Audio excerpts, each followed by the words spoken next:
This episode is brought to you by Amazon Prime.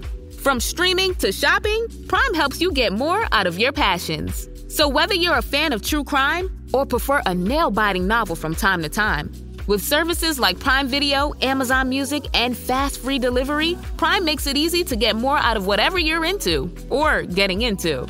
Visit Amazon.com/Prime to learn more.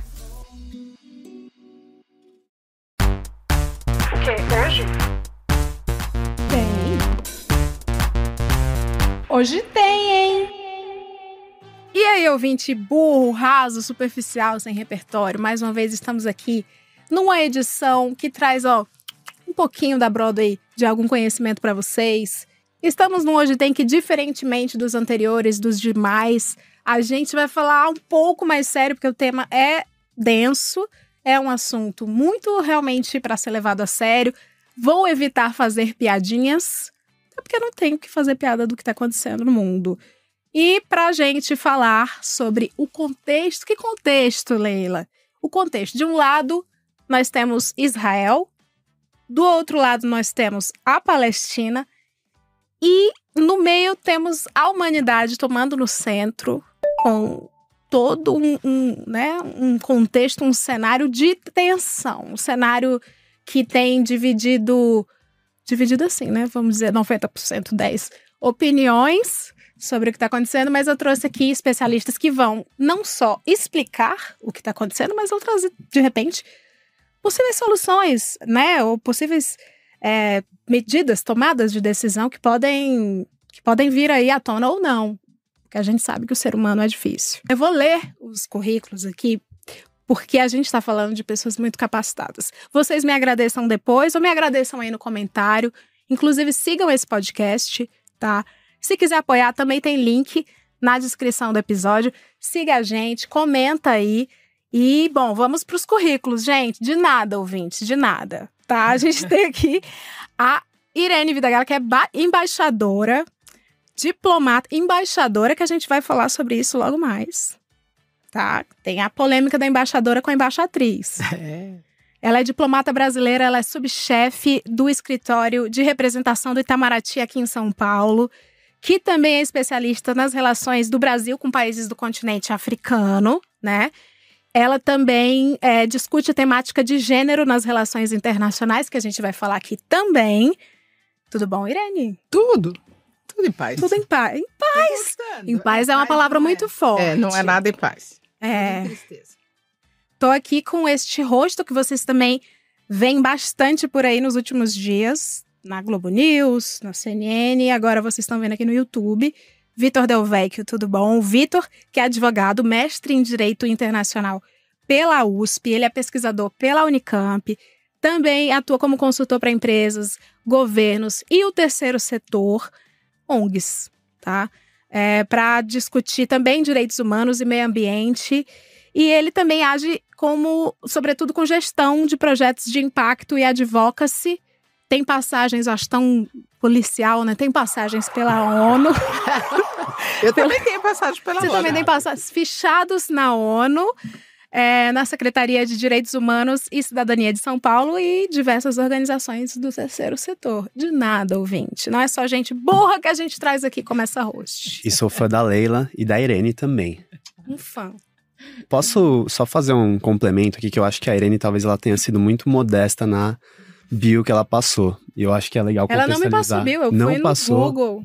Então até o Google tá sendo modesto demais. Eu acho que é bom a gente corrigir aí. Por favor. Ela é a embaixadora, a diplomata mais importante que a gente tem hoje. É isso mesmo. A Irene, ela falaram. Profissional de primeira qualidade quando a gente fala em relações internacionais, em diplomacia no Brasil.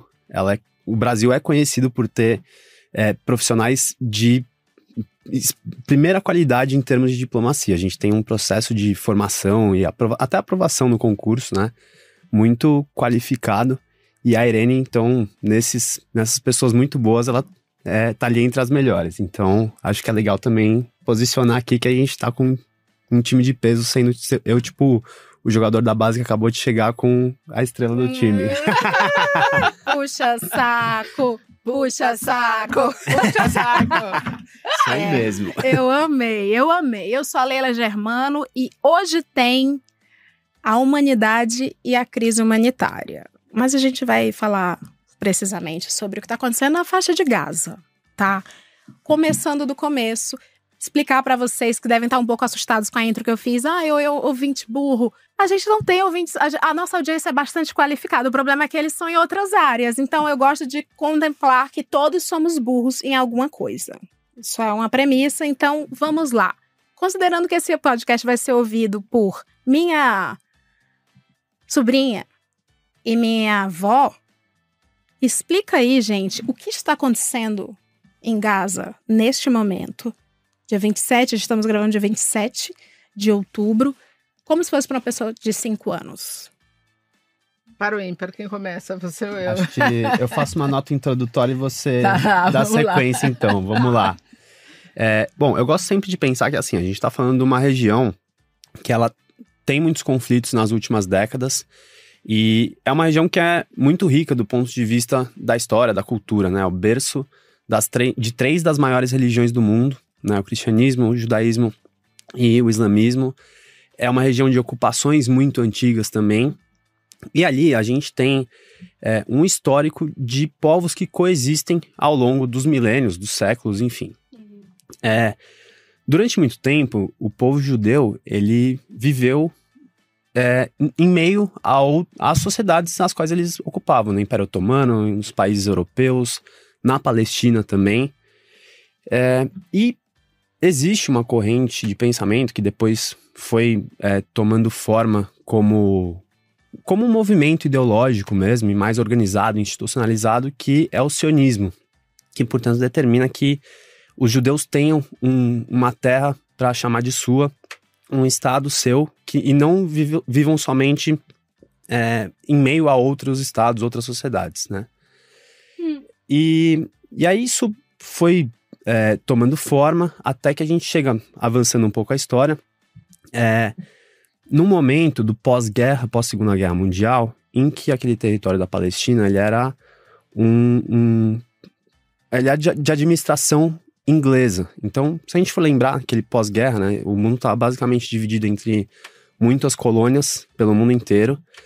Existia essa pressão para ver uma decolonização. A gente foi observando isso na África, na Ásia, sobretudo processos que tiveram muitas guerras, né? Então, acho que a gente pode também trazer para a questão palestina-israelense hoje uma análise de que ela é fruto de um processo de colonização que teve um desenrolar muito problemático. Conforme o sionismo foi tomando força, muitos judeus começaram a ir ocupando cada vez mais a região palestina, somando populações aquelas que já existiam lá, inclusive populações judaicas. Então, é uma região que tem uma ocupação judaica muito antiga, né? Isso aconteceu assim, com migração, com compra de terras na região para, então, fundar colônias judaicas e assim por diante. E aí, a gente tem um certo impasse que é uma pressão para que se crie um Estado judaico naquela região. Os ingleses já tinham acenado em favor disso, mas sabiam que seria comprar uma briga muito grande você instituir aquele Estado e ao mesmo tempo, né, porque isso provavelmente implicaria você ter que tirar territórios dos árabes, ou então você comprar uma briga naquele espaço. E claro, isso eles também entendiam que isso poderia gerar mais revoltas e não quiseram, portanto, forçar esse processo. Mas ao mesmo tempo, deram condições para que isso fosse acontecendo. E aí, explicando aqui, a grosso modo, para os nossos ouvintes burros, então... Ai, ele entendeu, ele entendeu. Logo nesse pós-guerra, existe um ponto em que o mandato britânico ele já está com prazo para acabar, né? E eles estão tirando o time de campo. Essa questão ainda está um imbróglio, ela está mal resolvida. Nunca foi sobre religião, é sobre terreno. Muito bom isso aí que você trouxe. Muito se fala, essa é uma guerra religiosa, com milênios de disputas por trás. Eu entendo que isso é uma disputa por território e que aí a gente começa a ter elementos étnicos, religiosos, que começam a permear essa narrativa como forma, inclusive, de distanciar os dois grupos, de marcar diferenças. Mas eu gosto de cravar que isso não é um conflito religioso, isso é um conflito por território. E, claro, a religião, ela entra, inclusive o fundamentalismo religioso, ele entra como um elemento muito importante da gente analisar. Mas, basicamente, né, quando existe essa retirada, digamos assim, do mandato britânico, Israel se institui, isso gera um conflito que os árabes chamam de Nakba, catástrofe em árabe, que já começa com muitos conflitos e deslocamentos humanos. A gente fala em torno de 700 a 750 mil pessoas que foram deslocadas dos territórios e para então se formar Israel. Quer assumir daí, Irene? Quer complementar corrigir algum ponto meu? Manda bala, vai. Eu acho que não é o caso de corrigir, até porque o que me parece mais relevante para a gente aqui é conhecer menos a história e mais o impacto da história. Sim. Porque ninguém vai corrigir a história. E todo mundo que conta a história a partir da sua perspectiva. Eu trabalhei muito com África, né? A gente chegou aqui, acho que a mencionar. Quando eu morava na África, eu aprendi um ditado que é muito repetido e que eu acho fantástico. E o ditado diz assim: até o leão aprender a escrever, a história vai registrar a versão do caçador. Então, veja só, até o leão aprender a escrever, a história vai registrar a versão do caçador. Excelente. Então, aqui a gente tem uma disputa de quem é que é o caçador, quem é que é o leão. Nas histórias, nós temos que tentar perceber que a legitimidade dos povos em buscar assegurar os seus direitos. A gente, como diplomata, a gente faz muito isso. A gente se põe dentro do sapato, né, no corpo dos vários indivíduos que frequentam o mundo. E a gente não fica olhando quem está certo e quem está errado. A gente, como diplomata, a gente está tentando ver como é que esse processo segue produzindo vítimas ou é capaz de começar a produzir consensos e paz. Então, no caso de Israel, a gente pode ficar olhando para o passado, e no caso da Palestina, e verificar como era a história, mas quem determinou a história? Porque quando se criou, depois da Segunda Guerra, se criou apenas o Estado de Israel e não se criou a definição do Estado da Palestina. Né? Aí já tem um leão e já tem um caçador, definindo qual é a história do vencedor. Então, me parece que o mais importante é a gente pensar qual é o impacto disso hoje. E o impacto disso hoje é muito sofrimento. E é o sofrimento de pessoas que não participaram nem na construção da história e talvez nem na construção do dia a dia hoje. O dia a dia hoje, ele está sendo negociado e definido por um grupo muito pequeno de pessoas. E quem sofre o impacto disso é um grupo muito maior, é uma população. E, no caso, nós tivemos um ataque do Hamas ao Israel, num passado muito recente, dia 7 de outubro. 24 dias. Onde mais de 1.000 pessoas morreram do lado israelita, foram levados reféns para a área da Palestina. E hoje nós temos uma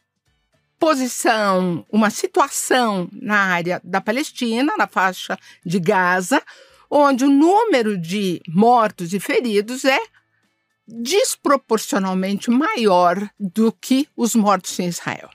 Então, o que nós temos é a razão ou a falta de razão determina que um dos preceitos fundamentais do direito internacional e que rege vamos dizer assim, até a guerra tem normas, que rege, né, um dos preceitos que rege a guerra é preciso haver proporcionalidade entre o que você recebeu como sofrimento e o que você aplica como penalidade. Mais ou menos assim, para os nossos ouvintes que estão deixando de ser burros, mas, né? Ela não acredita que vocês conseguem piorar. Eles conseguem sim. Assim, eu vou lá e eu sou uma criança, eu vou lá e eu roubo o morango que está em cima do bolo que a minha mãe fez de aniversário. Aí minha mãe vai lá e me põe de castigo, porque ela vai ter que ir lá por outro bolo. Não, a minha mãe vai lá e me espanca profundamente, porque eu não posso... Eu não sabia desse rolê da proporcionalidade. A proporcionalidade. Que é o que faz uma guerra ser justa, ou ser guerra. Uma guerra que, dentro da lógica da guerra, que eu acho que a lógica da guerra ela é muito discutível, não sei se a gente... E aí depois a gente vai falar de mulher na política externa e tal. Sim. Mas, havendo a disposição de assumir um espaço de guerra, essa guerra ela é livre ou ela tem que ter alguns preceitos? Então, alguns dos preceitos da guerra, você atua contra alvos militares, você não atua contra alvos civis, porque quem está em guerra são as partes militares dos países. Há uma proporcionalidade entre o ataque inicial e a resposta. Então, o que a gente está vendo hoje na situação de Gaza é, sobretudo, uma desproporcionalidade entre o que foi o ataque do Hamas, um ataque considerado terrorista. E por que terrorista? Porque usa vítimas civis, porque tem o objetivo de chamar atenção para o impacto daquela ação. Então, houve um ataque terrorista do Hamas e, na sequência disso, a ação do Estado de Israel é amplamente maior do que foi o ataque do Hamas. E hoje o que a gente precisa é negociar a paz. Vamos parar com guerra, vamos deixar de perguntar quem tem razão e vamos evitar que mais gente morra. Excelente, excelente. Quando você fala sobre militares civis, é importante deixar claro que o Hamas, ele atua como uma... Você citou o Estado de Israel e você citou o Hamas, não a Palestina. Existe uma desproporcionalidade em se tratando de autoridade, de força autoritária aí, quando a gente fala que o Hamas também administra ali a região? Veja só, nessa história do leão e do caçador, esse leão não tem Estado. Esse leão não consegue estabelecer uma gestão de território tal como outros estados. A Palestina foi descontinuada como espaço físico. Então, você tem um pedaço da Palestina, que está na área da Cisjordânia, e depois tem outro espaço, que é a área de Gaza. E não existe uma autoridade, até existe a autoridade palestina, mas essa autoridade palestina não realiza eleições, enfim, é um Estado muito fragilizado, não é um Estado pleno. Por isso, aliás, não é mesmo um Estado. Por isso, a grande discussão em torno de Israel e da Palestina é a criação de 2 Estados, porque a sociedade internacional, em 1945, simplesmente decidiu que ia ser criado o Estado de Israel e um ficou sem Estado. Então, esse sem Estado é o que a política de Israel e a política da comunidade internacional ao longo desses 70 anos é de empurrar com a barriga e de não resolver a questão do Estado da Palestina. Se você me permite, acho que agora chegou a vez de você me corrigir. Vamos estabelecer aqui nós somos um Estado onde as instituições funcionam, são sólidas e, portanto, não tem que pedir autorização. É um atravessa o outro, tá? E complementa e tudo certo. Beleza. Eu acho que é interessante a gente pontuar que uma das grandes broncas na questão palestina-israelense como um todo, não só nessa escalada que a gente está assistindo, mas em todo esse histórico conflituoso que a gente observa nas últimas 2 décadas, sobretudo, mas anteriormente também, é que você tem justamente essa disparidade de forças. Então, de um lado, existe um Estado super bem constituído, ainda que com uma recente democracia balançando ali, mas assim, Israel é um Estado hipermilitarizado, rico, super tecnológico, com alianças internacionais super poderosas, né? Vide esse apoio que os Estados Unidos deu de encostar 2 porta-aviões ali na costa israelense para dar apoio. E do outro lado, a gente tem 2 terrenos que são a Palestina, que não são ligados territorialmente, né? Então eles estão isolados entre si. Não existe, assim como a Irene colocou, essa unidade, não só territorial, mas também uma unidade de governo, um sistema administrativo, polícia, exército, assim, forças que são capazes de organizar minimamente uma resistência, né? Então, assim, é muito comum que a gente veja embates entre esses dois lados, que num ponto a gente tem tanques, soldados armados super bem treinados, no outro a gente tem adolescentes com estilingue, né? E não é exagero dizer isso. Uma grande parte dos conflitos que ocorrem nessa região, eles são nessa configuração. E claro, isso também não é motivo para a gente minimizar o risco e o impacto que o Hamas causou nessa última investida. E também entender que esses dois territórios, eles têm domínios diferentes, né? Então a faixa de Gaza lá é controlada pelo Hamas, que é um partido e que não representa como um todo os habitantes de Gaza. Inclusive existe oposição ao Hamas. Eu conheci uma pessoa, quando eu estive na Palestina, que ela tinha morado em Gaza um tempo. Eu fui para a Cisjordânia, Gaza já era fechada, bloqueada, né, por via marítima, terrestre e aérea.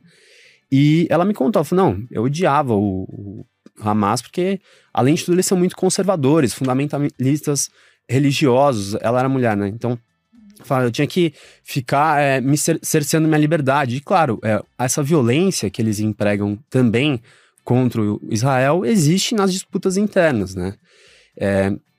E é isso. E na Cisjordânia, que é menos militarizada do que a faixa de Gaza, mas ainda assim existe, tanto é que a gente está tendo alguns confrontos ali, você tem o Fatah, que é o principal partido político, mas também é muito desgastado. E ele não tem esse braço armado que o Hamas, por exemplo, tem. E aí, só lembrando, o Hamas ele tem essa configuração de ser um partido político com um braço armado e com um braço social humanitário.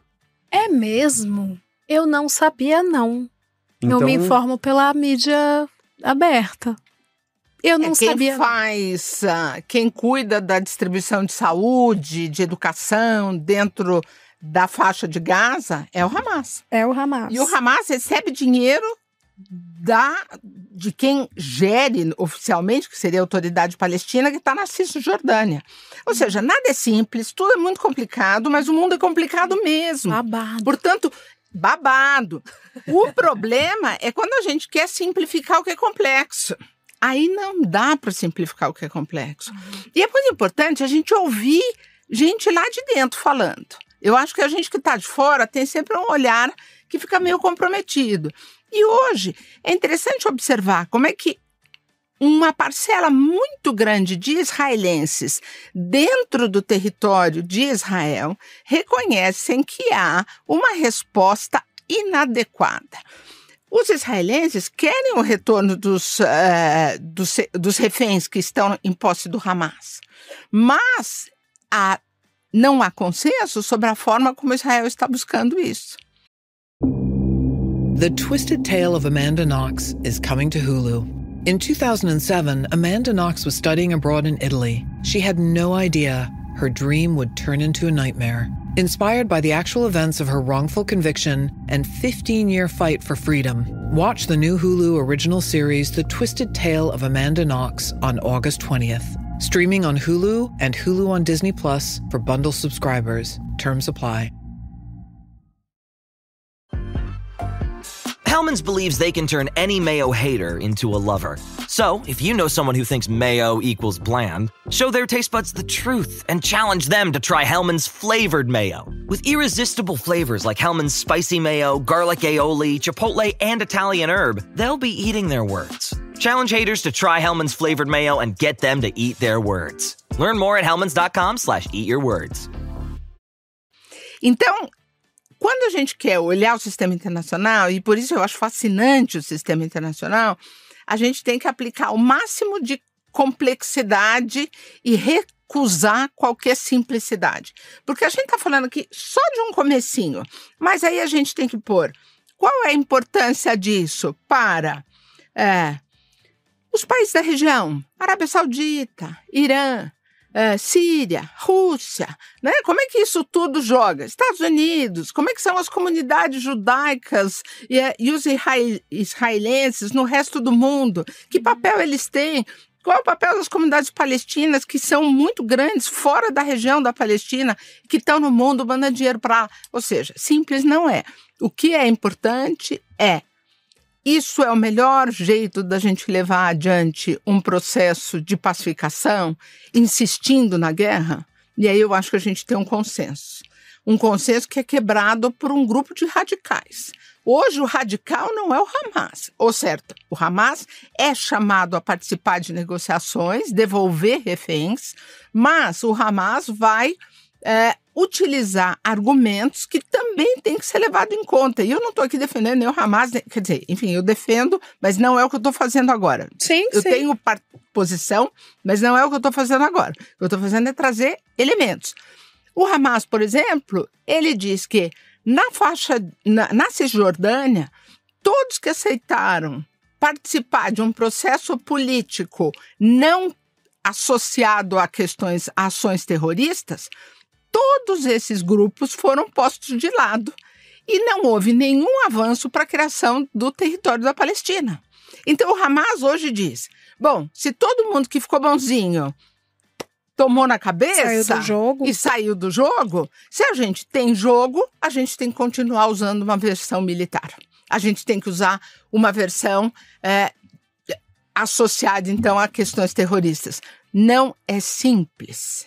Não é simples. Existe um ponto que eu acho que é muito importante para a gente entender essa situação atual, que é uma política de expansão territorial de Israel. Então, assim, a gente tem aquele desenho de fronteiras que foi feito, e se a gente compara na evolução do tempo, ela sofre alterações por diversos motivos, sobretudo por conflitos, mas, sobretudo nessas últimas 2 décadas, a gente tem uma mudança muito interessante que ocorre devido ao processo de anexação de territórios promovido por Israel.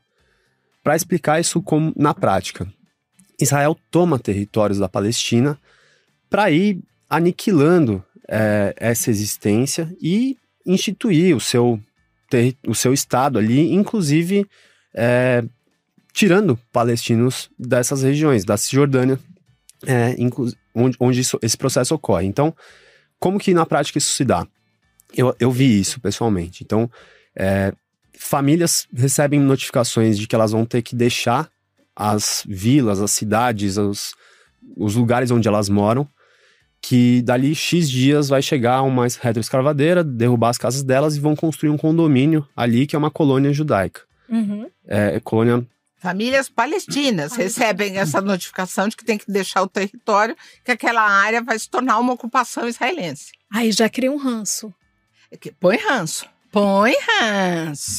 Antes do Vitor continuar, gostaria de dizer que existe um termo aqui do programa, a gente tem um feed de podcasts e tem o de fofoca.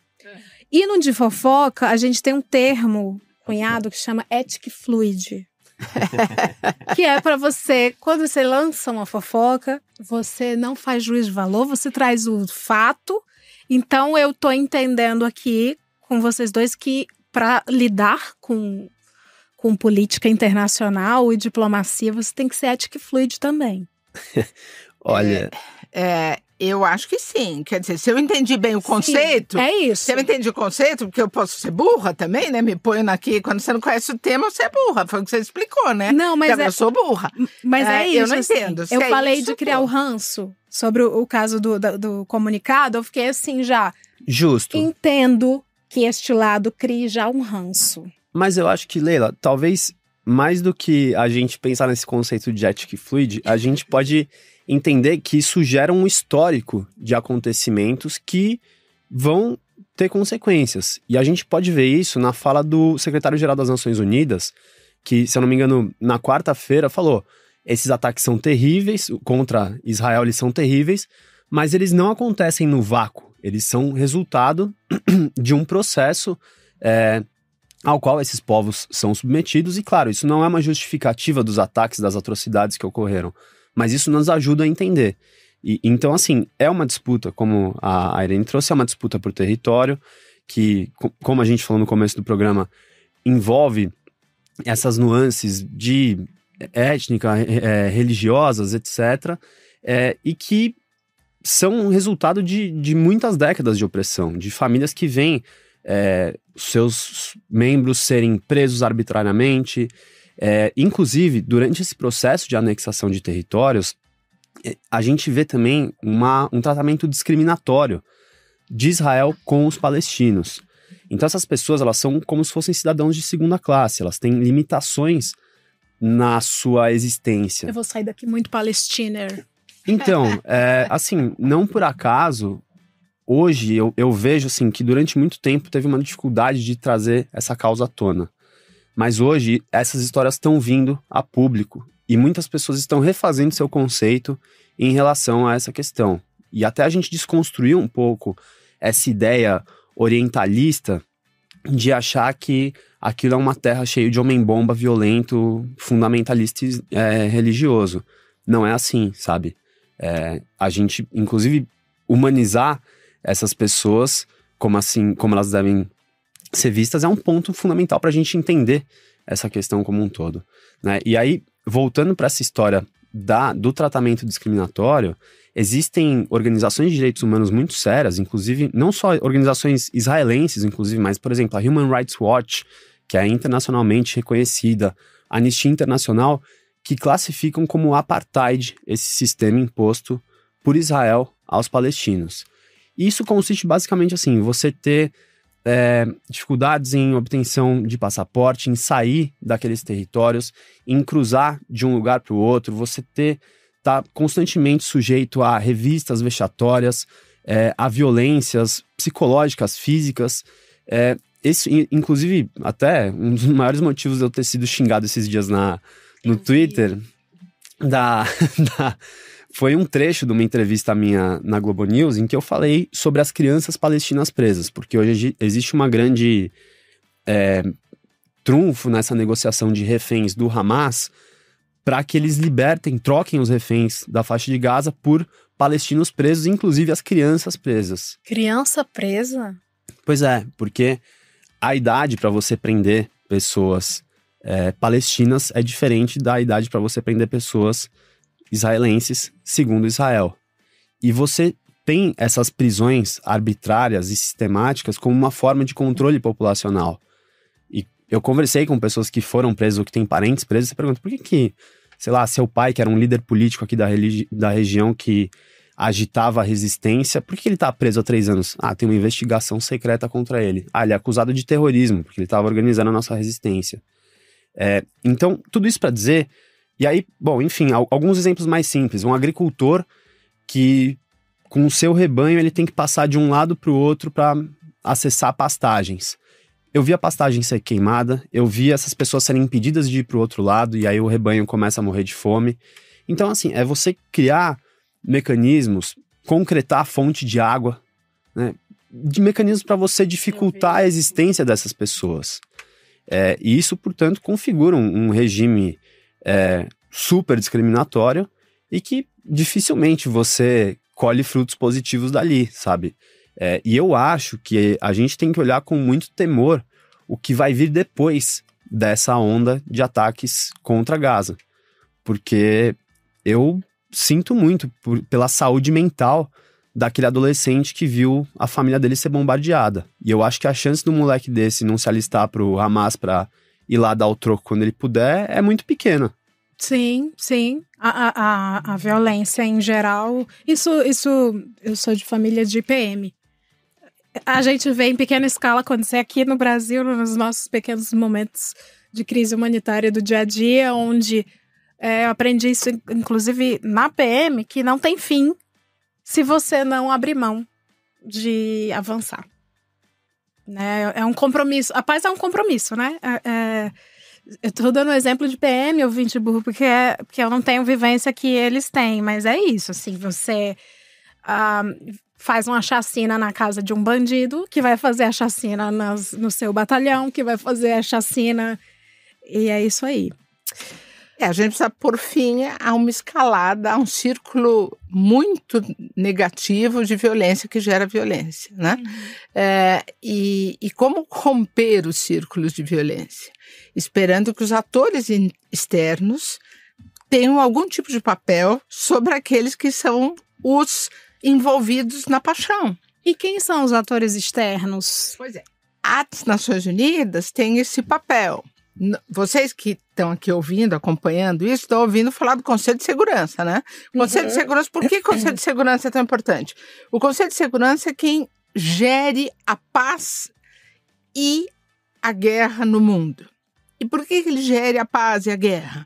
Porque ele tem condições de mandar tropas armadas para estabelecer uma zona de distensão. Então, se o Conselho de Segurança determina que irá uma tropa internacional, os famosos capacetes azuis, para separar as partes, porque as partes conseguiram o mínimo de um acordo para cessação de hostilidades e para colocar a paz. A ONU vai. A ONU tem um exército de deixa disso? A ONU tem um exército de deixa disso, formado por um monte de país. Adorei. Exército de deixa disso. Galera. Calma aí, galera. Parou. O carro vai passar. Mais ou menos isso. Libertem os reféns. É isso, né? É mesmo. Então, a ONU pode fazer isso. Só que a ONU só age quando os países que são integrantes da ONU decidem que ela vai fazer. E no caso do Conselho de Segurança, tem 5 que podem dizer, vocês todos acham que sim, mas eu acho que não, que é o tal do veto. Então, 5 países podem dizer, não quero mais. Então, eu saio da brincadeira. Aí, os Estados Unidos, agora, recentemente, houve uma decisão que estava acordada com a maioria, ia ser aprovada, e os Estados Unidos, que era para ter um cessar-fogo, uma condição de tentar restabelecer um ambiente para ajuda humanitária, que é muito importante, entrar água, entrar remédio, e os Estados Unidos disseram, não, eu não quero isso. Ai, sempre tem um que não quer rachar a conta, que diz assim, não, que eu só tomei uma Coca 600. Mas nesse caso, eles não tomaram só uma Coca de 600 ml. Eles estão com interesses. Eu fico até envergonhada de dar risada, porque a gente tem que fazer um certo humor, né, diante do como você põe a história. Mas, enfim, a gente tem que rir, né, porque você tem esse talento de trazer essa leveza para um tema que é tão duro, né? O sistema internacional tem uma série de imperfeições, ele é essencialmente imperfeito, representa homens que são imperfeitos, né, que compõem estados imperfeitos, mas a imperfeição, de vez em quando, rende espaço para o bom senso. Uhum. A imperfeição, neste momento, não está rendendo espaço para o bom senso. E o bom senso está tendo que ser postergado, e a gente a cada dia espera que, hoje vai ser o dia do bom senso, mas ainda não chegou o dia do bom senso. Enquanto isso, tem muita gente morrendo, e a comunidade internacional como um todo está olhando isso com muita preocupação, porque há uma possibilidade de escalada desse conflito. O conflito que hoje é na faixa de Gaza, na fronteira com Israel, ele pode começar a envolver vários países da região. E essa é uma região historicamente quente no tocante a conflitos. Então, a gente tem que não só pensar na redução da temperatura dentro ali, naquela zona de conflito na faixa de Gaza, mas a gente tem que pensar, olhando mais para frente, qual é o impacto disso para a possibilidade de uma escalada regional e, quem sabe, mundial. Eu espero que a gente possa, enfim, pensar nisso do ponto de vista de Brasil. Como é que o Brasil está vendo essa questão? Como é que os nossos, enfim, quem está nos assistindo, quem está seguindo a gente, como é que as pessoas veem esse caso? Você, por exemplo, como é que você acha que os seus ouvintes estão vendo essa questão? Eu espero que vocês tenham a ética fluida, porém com um certo distanciamento da falta de bom senso. Eu acho que as pessoas que estão assistindo a gente já estão reflexivas, são pessoas bem sensatas, falando sério agora. Mas agora a gente tem meio que olhar do mezanino, enquanto nos cabe o privilégio de olhar do mezanino, enquanto isso. Mas eu acho que com essas duas problemáticas que vocês trouxeram, cada um trouxe uma aqui, que é a questão de heranças de saúde mental, e a questão de outras nações, né, a região mais quente do mundo, como vai reagir neste pós de saúde mental aí. Porque é isso, é tudo um efeito cascata. Eu acho que a gente tem que pensar no Brasil, né? Eu estou olhando com muita preocupação a situação lá. Você acha que respinga aqui? Já está respingando. Já está respingando. E está respingando de uma forma que talvez muitos de nós estejam contribuindo para isso. E isso é grave. Então, a gente precisa entender o que a gente está fazendo para pôr um pouquinho de petróleo, de querosene nessa fogueirinha. Veja só, Brasil é um país conhecido por ter comunidades de israelenses e de judeus, não só de israelenses, mas sobretudo de judeus, que vêm do mundo inteiro, porque o judaísmo é uma religião. Então você tem judeus do mundo inteiro, não só de Israel. O Brasil tem uma comunidade de judeus forte, importante, relevante, com papel na política, na ciência, e nós temos uma comunidade também de árabes e também de palestinos, né? Mas essencialmente nós temos judeus e árabes no Brasil que conviveram em paz, como aliás é a região da Palestina, historicamente uma região de diálogo entre grupos. Hoje, com o conflito na Palestina, o que a gente está vendo é uma tentativa de minar essa paz dentro do Brasil. E quem está tentando minar essa paz entende pouco do conflito e está tentando explorar isso politicamente para uma linha de extrema-direita. É mesmo? O MBL? Lógico. É mesmo? Eu não sei citar quem, eu posso dizer que a extrema-direita como um todo... Separa aí, ó, edição. Separa aí. Ele acha. Ela não. Ela não sabe. Não quero dar Não nome. é um pronunciamento oficial do governo brasileiro. Não, de jeito nenhum, eu não estou aqui... eu não estou aqui falando como governo brasileiro, eu estou falando como uma analista... A posição do governo brasileiro, a gente pode até tratar disso, mas o que nós vemos são pessoas que, sem conhecimento do que acontece no sistema internacional e muito menos na Palestina e na questão toda ali do mundo árabe, da situação de Israel e da Palestina, essas pessoas estão aderindo a um discurso que vem dos grupos de extrema-direita e que são totalmente pró-Israel, numa linha que começa a criar confronto com os palestinos ou com os árabes dentro do Brasil. A gente está importando uma ideologia que não é nossa. E aí eu quero fazer um registro que isso começa muito nitidamente com o presidente, na época, o presidente Bolsonaro, quando ele faz uma proposta, deixa que a diplomacia brasileira, eu tenho até que olhar na cara dos nossos ouvintes, né? A diplomacia brasileira é tida como das melhores diplomacias do mundo. É verdade, eu acho isso tão chique. Olha, Chico, a diplomacia brasileira, historicamente, desde a criação do Estado de Israel, tem a sua embaixada, Israel é um país, e tem a nossa embaixada está em Tel Aviv, que é a capital política do Estado de Israel. A cidade de Jerusalém é uma cidade que é a cidade santa para 3 religiões. Para o catolicismo, para o islamismo e para o judaísmo. O governo Bolsonaro, indo completamente contra a lógica da tradição do Estado brasileiro, indica que vai colocar a capital, a embaixada do Brasil, não em Tel Aviv, mas em Jerusalém. Para que isso? Para que essa confusão? Para agradar um grupo agradar 3 fandoms? 3? Na verdade... Ou é apenas só judeus... Na verdade, agradar um grupo muito específico que é vinculado a igrejas radicais, neopentecostais, enfim, o Vitor me corrigirá, mas é uma religião dentro do Brasil que começa a buscar importar um conflito de fora pra gente. É a instituição crentes com emoji de Israel no Twitter. Nossa, chegou com emoji de Israel e Ucrânia junto, assim, eu já sei que é o combão... Muito louco, assim, porque existe uma apropriação dessa pauta que ela vem numa esteira de você primeiro confundir a questão israelense geopolítica de hoje com o Israel bíblico, né? Que são coisas diferentes ali, né? Mas aí você pega a referência e aí isso explica porque que em manifestação da extrema-direita no Brasil tem lá um tonto com bandeira de Israel. Sabe? Tem não, tem vários? Tem alguns. Tem vários, né? Então, sim, é o fundamentalismo religioso brasileiro também comprando essa narrativa. A gente sabe, né, que esses grupos eles se comportam bancando pautas que eles entram com tudo dentro. Então é o terraplanismo? Vamos lá, todo mundo é terraplanista. Não, então a gente é pró-Israel? Não, pró-Israel. E assim vai, Vacina. Né? Exato.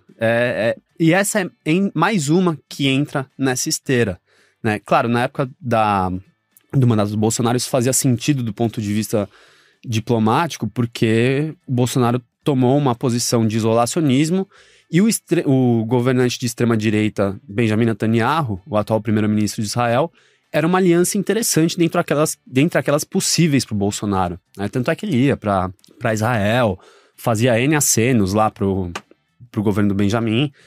E hoje, felizmente, a gente tem retomado uma postura diplomática que é muito grande do Brasil.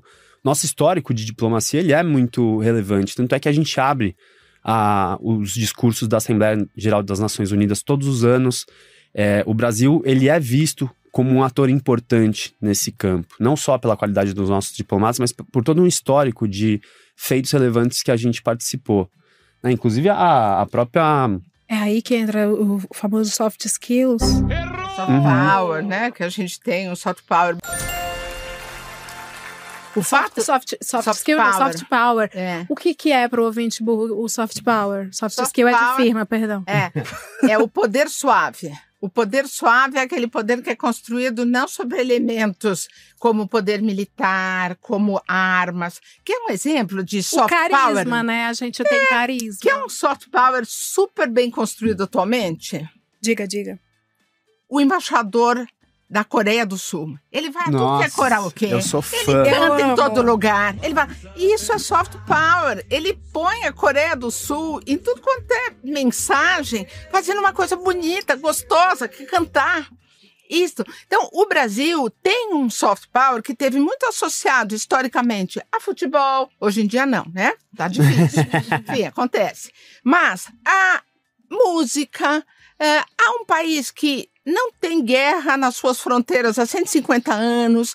Há um país que conseguiu, de alguma forma, manter uma presença internacional positiva.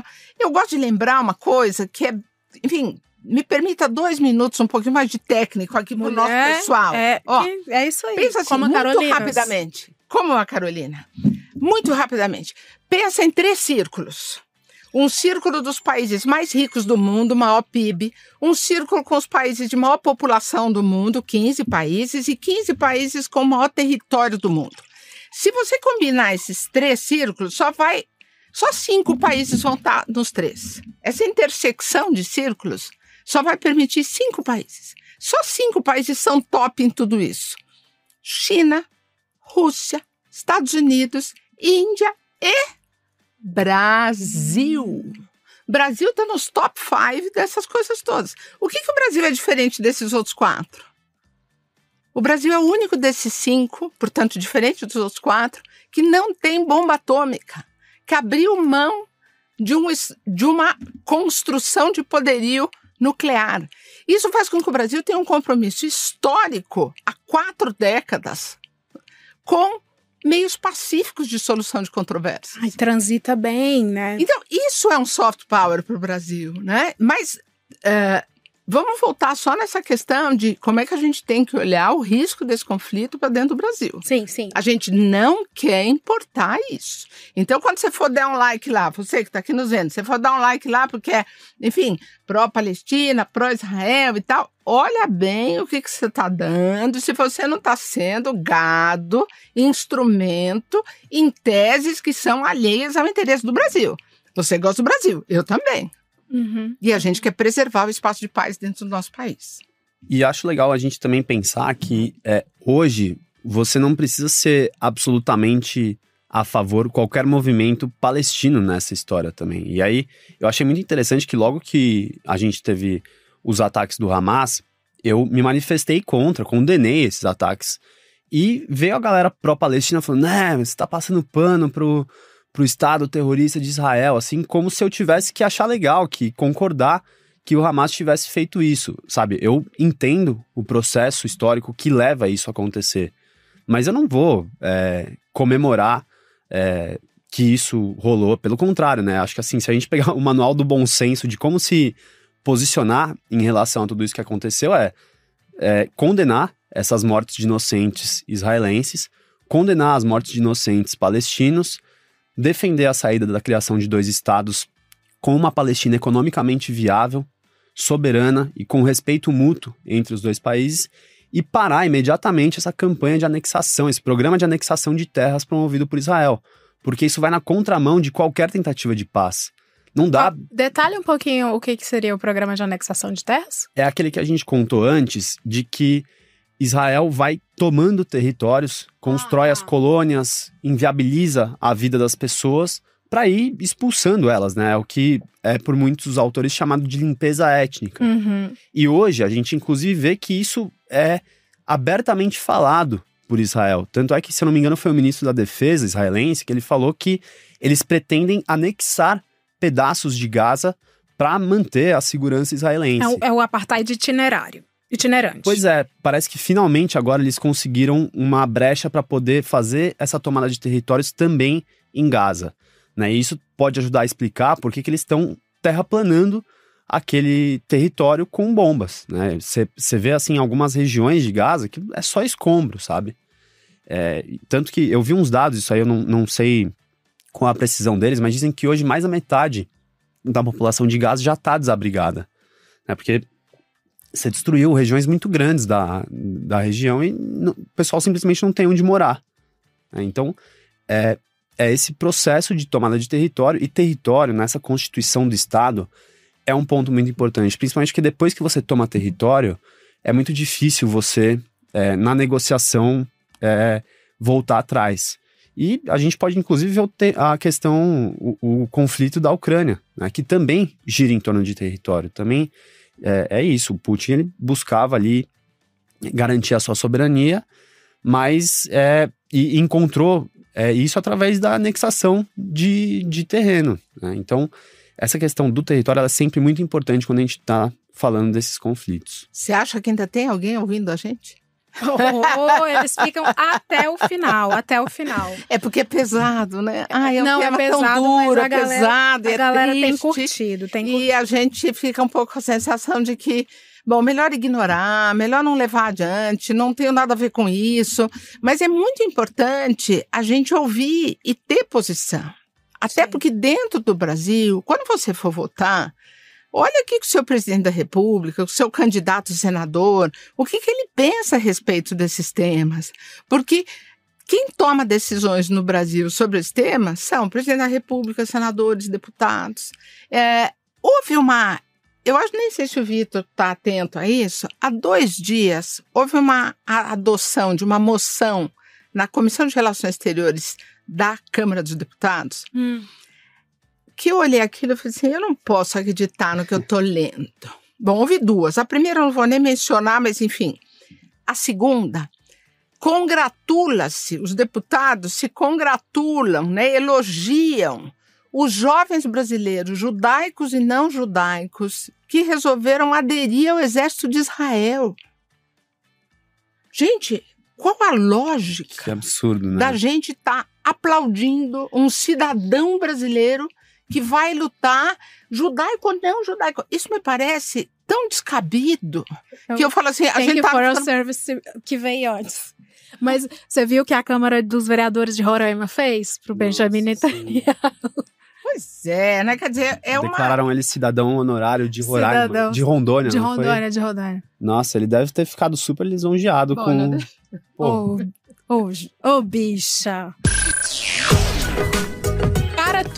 Para tudo que agora você vai me agradecer por essa interrupção, porque hoje tem promoção aqui neste podcast. E não é qualquer promoção, não. É coisa da boa.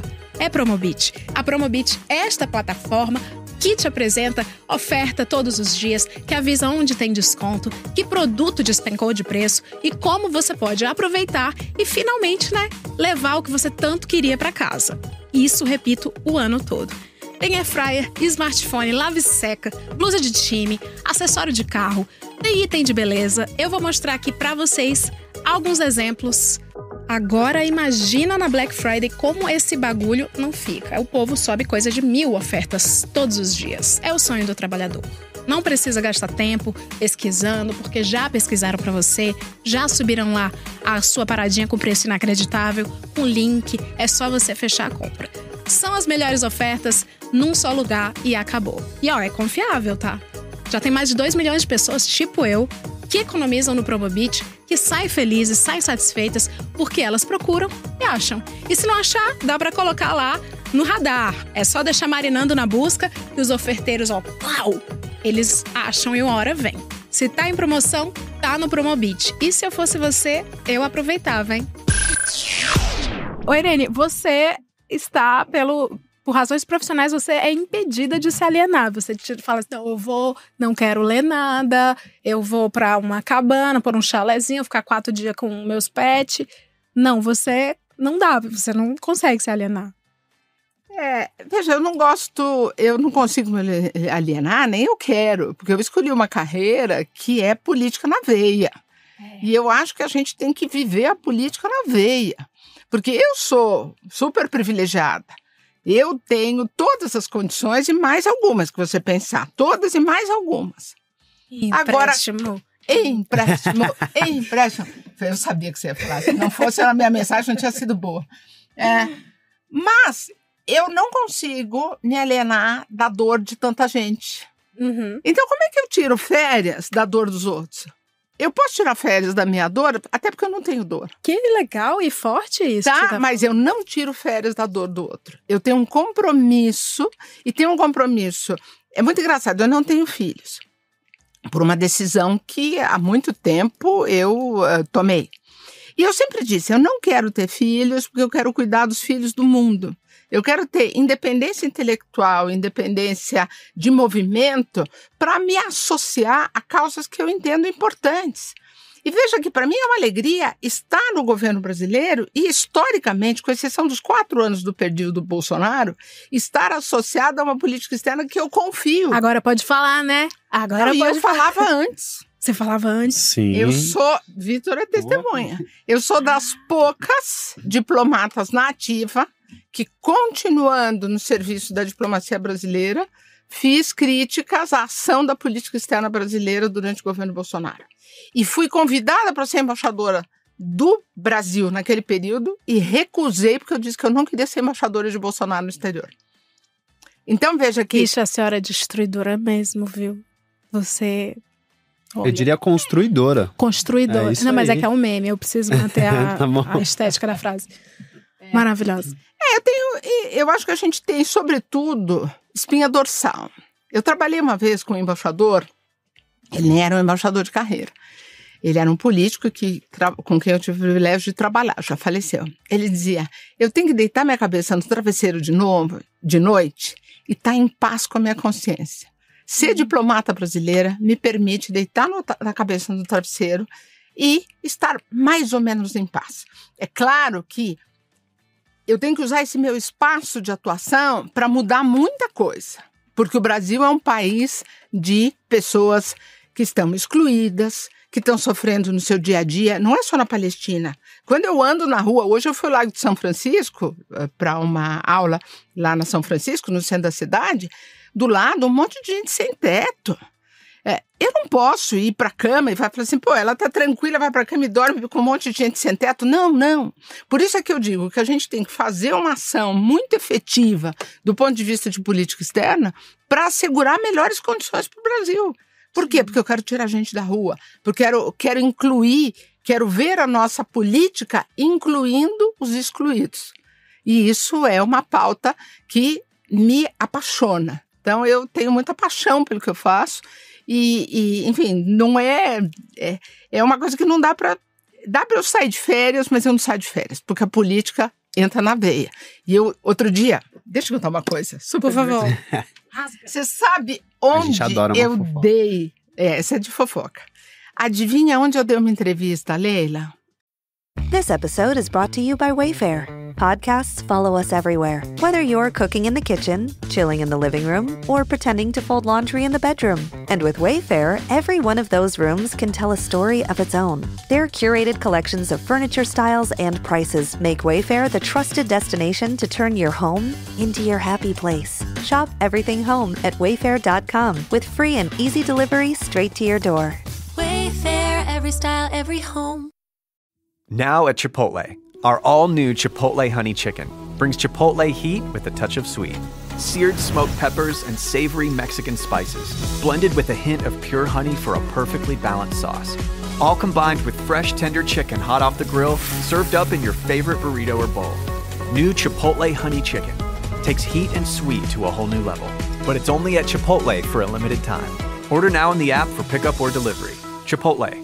For real. Você não vai, chuta sim, mas vai firme. Vai firme, escolha. Não, mas respeito, mas respeito. Gente, eu tenho 62 anos. Você sabe... Desculpa. Você sabe onde eu comecei a ler na minha vida? Ler. Eu sou filha de pai e mãe imigrantes com 4º ano primário. Na minha casa não tinha livro. Tinha a Barça, que meu pai trabalhava e comprava a Barça pra gente estudar. O povo nem sabe o que é a Barça, é uma enciclopédia.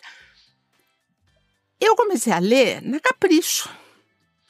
Revista Capricho, que era impressa. Deu entrevista na Capricho? Eu dei uma entrevista. Eu fui capa da Capricho, cara. Capa da Capricho. Olha só. Nada de falar com as minhas colegas diplomatas, falaram assim, nada de aparecer na Foreign Affairs, no The Guardian, é legal aparecer no Capricho. Uhum. E eu dizia para as meninas que leem a Capricho, né, ou para as mulheres, votem em mulher, pensem na política, a política afeta a vida de cada uma de vocês. Então, vamos pensar a política.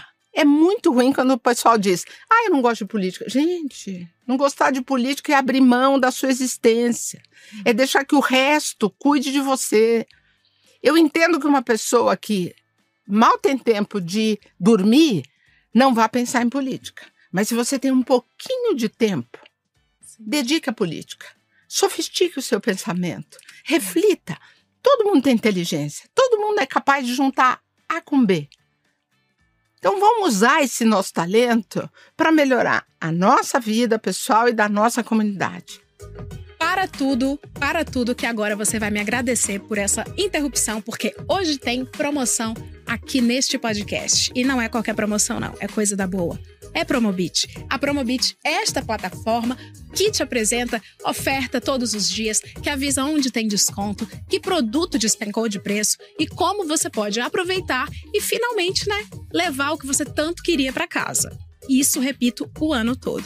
Tem airfryer, smartphone, lave-seca, blusa de time, acessório de carro, tem item de beleza. Eu vou mostrar aqui para vocês alguns exemplos.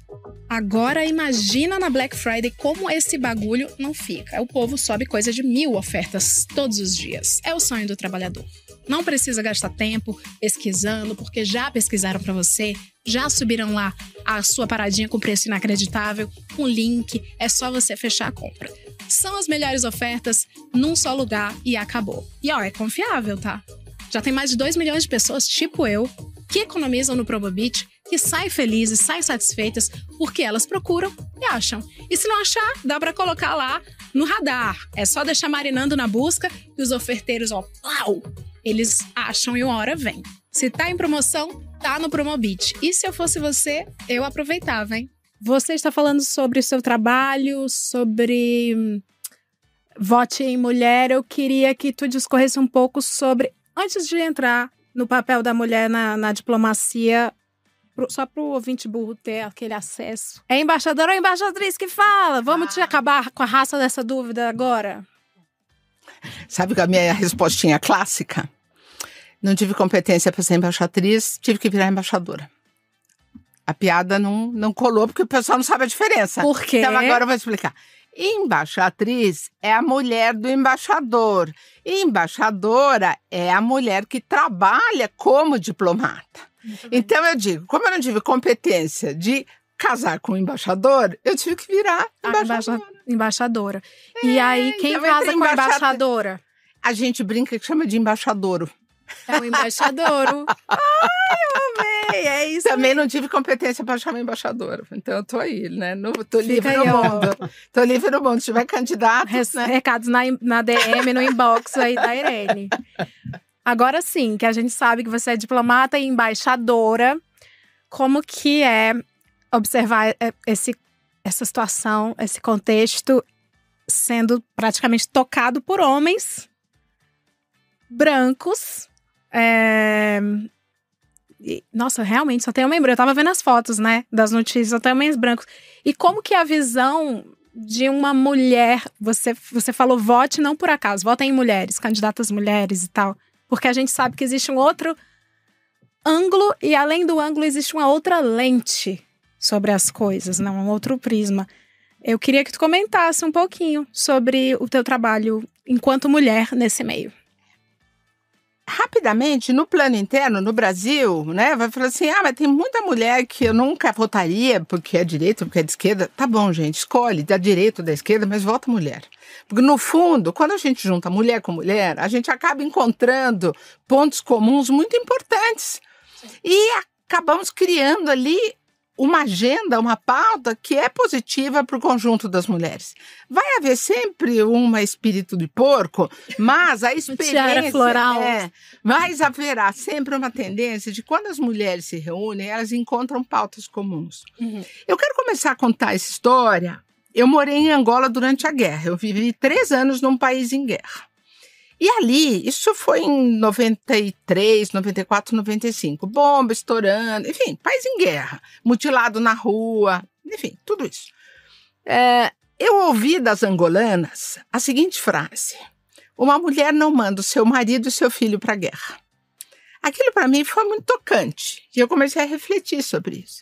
Então eu acho que a política internacional, ela tem chances de produzir menos guerra, menos conflito, quando a gente tirar a política da mão dos homens. E aí veja que, historicamente, os homens sempre cuidaram do sistema político. E os meninos, eles têm uma tradição, né, construção sociológica, histórica, de disputa. Né? Menina vai para jogo, compete. Menina vai trabalhar junto. Brincar de casinha, né? Trabalhar de comunidade. Eu não estou fazendo um determinismo biológico aqui. Eu estou dizendo que nós somos socialmente construídos para homem criar âmbitos ou espaços de disputa e as mulheres para criarem espaços de cooperação. No mundo, isso se materializa. Os homens estão lutando e criando conflito. E as mulheres nunca puderam sentar na mesa para negociar, para dizer, não, a política vai ser desse jeito. Olha como foi a pandemia.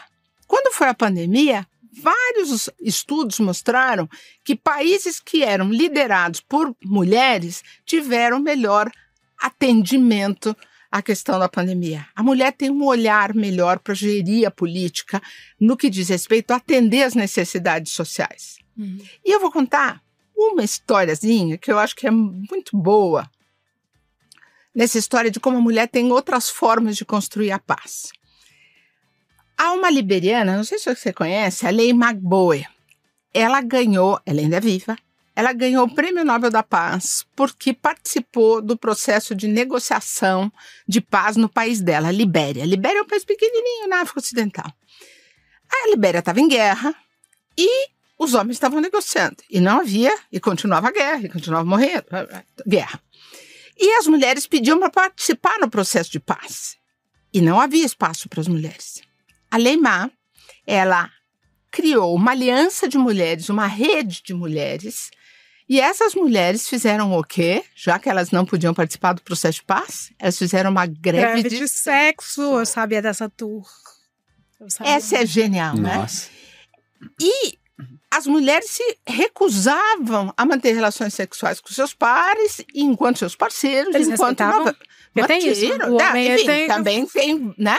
Mas houve isso. E depois, quando houve um dia que eles estavam negociando no palácio, elas sentaram, já que elas não entraram no palácio para negociar, elas sentaram todas do lado de fora e falaram: acho bom vocês terminarem com esse processo e saírem daí com um acordo de paz, porque senão vão sair mortos, porque não vai entrar nem comida nem água. Na hora que acabar a comida e a água, vocês têm que negociar. Então, veja, a forma, você vai falar, mas que bobagem, como ela é tolinha. Não é tolinha.